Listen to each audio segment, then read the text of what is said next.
là. Oui, parce qu'après...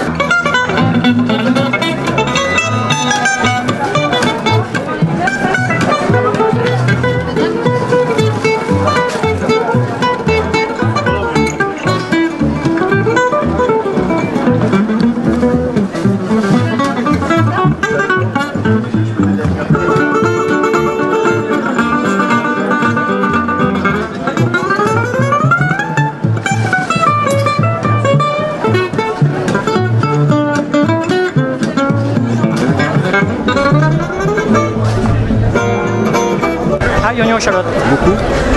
Ah, bah, j'en ai un peu plus d'une tonne. Une tonne 2, 3. Et ça part. Et ça part. En général, le soir, on ramène pas grand chose.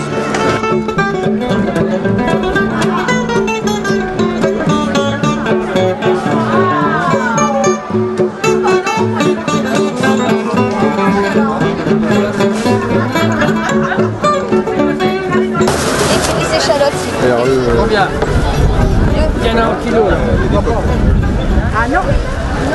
Non, elle n'est pas d'époque. Elle a... Oh, elle a peut-être 25-30 ans quand même. Oui. Et tous les ans, elle va au contrôle. Elle a le poinçon. Pas, vous allez les avoir. Parce que vous avez le bon point. Alors, Et voilà. si on veut la revoir l'année... de remorque, on est Allez, Ah mais on livre à domicile, donc vous en faites pas. Ça fait 54e année cette année.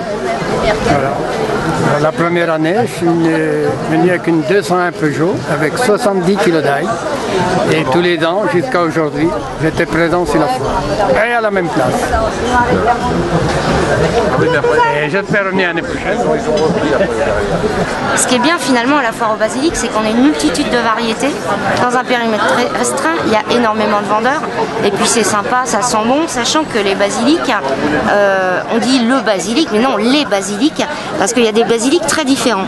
Par exemple, là vous avez un basilic, petites feuilles et tout ça, ça c'est sympa, ça se grignote, même nature, comme c'est du bonheur.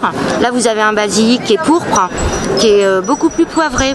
Donc par exemple, une petite viande blanche avec du basilic poivré, ça donne un petit goût exotique. Là c'est un basilic qui est encore différent puisque c'est un basilic qui sent la réglisse. Donc à la limite, pourquoi pas le mettre par exemple avec des fruits dans une salade de fruits, avec le petit goût réglisse qui relève, c'est vraiment nickel. Et là c'est un basilic anisé.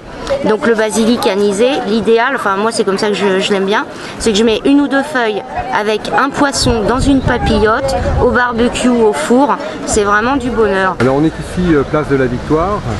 La place de la Victoire où se tenait l'équipe première foire à l'ail. Alors, d'après les archives, c'est pas facile à savoir parce que ça remonte d'après certains au Moyen-Âge.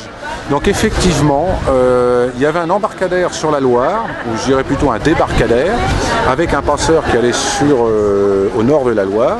Et à l'époque, la marchandise arrivait principalement par bateau. Donc c'était une question de facilité parce qu'on est juste à côté. Donc d'après certaines archives, ça remonterait là, place de la Victoire, rue Roger de Lille, rue de la Victoire. Et ensuite, après, ça a évolué par le temps.